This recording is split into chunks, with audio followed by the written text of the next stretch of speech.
E eu vi aqueles dois surfistas ali preparando para entrar no mar. Cara, foi paixão à primeira vista. Eu olhei, caramba. E eu já fiquei encantado com o mar, já. De cara, olhei o mar, as ondas, o movimento, aquela imensidão de água na praia de Tramandaí. E eu fiquei olhando aqueles caras e eu pensei assim, será que esses caras vão entrar? Só pode, vou ficar aqui cuidando. Eu subi lá nas dunas de Tramandaí, sentei nas dunas e fiquei só curtindo. Eles entraram, remaram e se for para alto mar e começaram a pegar onda. Cara, eu fiquei maravilhado, fiquei apaixonado. Aí eu voltei de Tramandaí com a ideia fixa na cabeça. Eu tenho que comprar uma prancha e eu tenho que aprender a surfar. Só que tem um detalhe, meu querido Roberto. Canoas está 2h30 da praia mais perto. Aí complicou demais. Imagina, um guri pobre do interior, que ainda nem trabalhava. Nessa época eu não trabalhava, só estudava. Aí, bom, agora eu vou ter que ralar, vou ter que começar a trabalhar, vou ter que comprar as coisas que eu preciso. Lá fora a gente plantava fumo, mas só que aqui na cidade, eu disse, bom, agora eu vou ter que trabalhar. E aí eu fui trabalhar, e aí consegui me organizar, consegui comprar uma prancha de surf. E aí eu vi certa vez na casa da mãe de um amigo meu, na parede, tinha um pôster da praia de Torres, a mais bela praia gaúcha. E aí, eu, sempre curioso, olhei aquele pôster e disse, cara, essa é a praia que eu quero conhecer. É nessa praia que eu vou aprender a surfar e é nesse mar aí que eu quero surfar. Porque eu sempre fui apaixonado por pedra também. Porque lá fora só tinha rio de pedra, cachoeira. Então esse era o meu ambiente. Então quando eu vi aquela praia com aquelas pedras, eu disse, caramba, tem que conhecer essa praia. Aí fui de novo para o mapa. Onde é que fica? Lá, imagina, mapa dos anos 80, né? Onde é que fica? Daí eu olhei assim, Canoas, Torres, tipo 3h30. É bem longe. Então, além do equipamento ser caro, o surf é um equipamento, os equipamentos desse esporte eles não são baratos, infelizmente. Tinha mais a questão de deslocamento e a questão assim, ó, o surfista, as melhores ondas, elas não estão no verão, elas estão no inverno, porque as correntezas estão mais fortes. Então, a formação de onda, ela é muito melhor no inverno. E no inverno não tem banhista e não tem tanto pescador na praia. Então, tu fica mais à vontade para poder pegar onda. Conclusão, eu passei os anos 90 indo para Torres, com a minha prancha de surf, pegando ônibus na rodoviária e indo para o mar de Torres. Para aprender, assim, como é que foi no começo? Assim? 93, 94 eu já estava bem bacana, bem legal, bem legal. De que forma tu aprendeu? Sozinho? Não, daí tinha a galera lá de Torres, tinha uma galera que eu fiquei amigo, né? Fiquei amigo dos surfistas lá, os locais, né? No surf é chamado assim, ó, o local. O surfista que mora na cidade é o local. Então o surfista que é forasteiro, ele não pode chegar assim de qualquer jeito e entrar no mar e eu vou pegar onda e é tudo comigo. Não é bem assim. Existe uma certa hierarquia e um certo respeito. Até lá, tem isso também, não é chegar chegou. Não é chegar chegando. Tu tem que, assim, ó, meio que se enturmar com a galera primeiro. E aí a galera também vai te assistir, vai te apoiar. Porque se tu chegar sem se integrar com a galera, tu não vai ser bem visto, tu não vai ser um cara muito bem visto.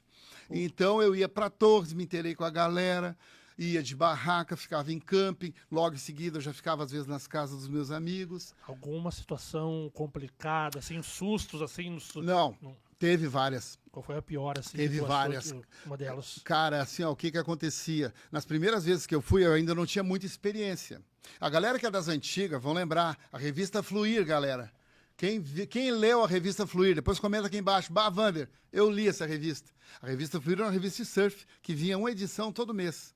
E certa vez, a revista Fluir começou a colocar assim, ó, era Surf Escola, Surf School.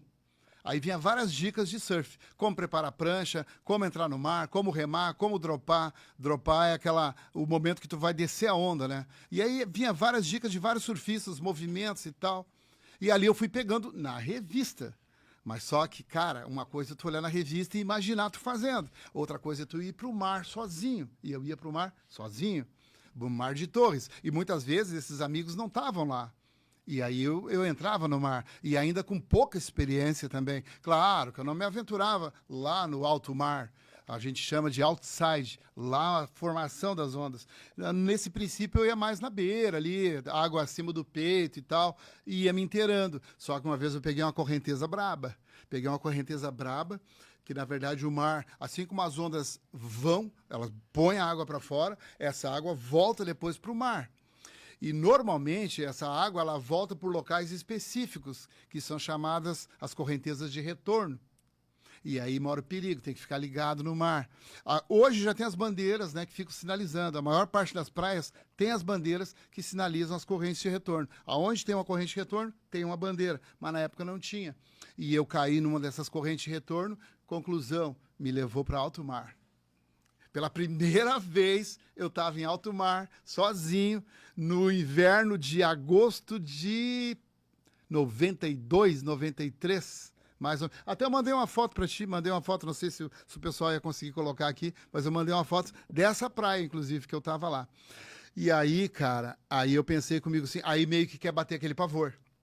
Aí é natural, o medo tá sempre junto com a gente.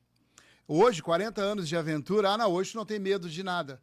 Tem medo sim, a gente sempre tem medo. O medo, na verdade, ele tá te ensinando. Na natureza, o medo é fundamental. Onde é que vai acontecer uma tragédia na natureza? Quando ela vai acontecer? Quando o medo é sacado fora. Quando a pessoa ela não respeita o medo. Porque o medo, na verdade, ele está te dizendo para ti assim, ó, não vai. Não vai. Não vai porque é perigoso. Seja correnteza, seja um rio, seja uma lagoa, seja uma trilha, seja um mau tempo, um temporal. O medo, na verdade, ele está te ensinando. Ele está dizendo assim para ti, ó, não faz. Não faz agora. Aguarda, espera. E naquele momento que eu estava lá em alto mar, cara, eu pensei, passou mil coisas na minha cabeça. Eu sozinho, aqui nesse mar, vou morrer sozinho aqui, ninguém vai me achar. E aí meio que quis bater o pavor, mas ao mesmo tempo, isso eu tinha 14, 15 anos de idade, ao mesmo tempo eu já tinha um certo controle emocional, até porque eu já era acostumado já com a água, nadava e vivia nos rios e lagoa. Aí eu só mantive a calma. E aí quando tu cai numa corrente de retorno, aí já fica uma dica pra galera aí que vai pro mar, quando tu cai numa corrente de retorno, tu nunca vai sair da corrente de retorno remando pra praia, reto. Tu nunca vai conseguir sair contra a corrente de retorno. Tu vai ter que sair de lateral.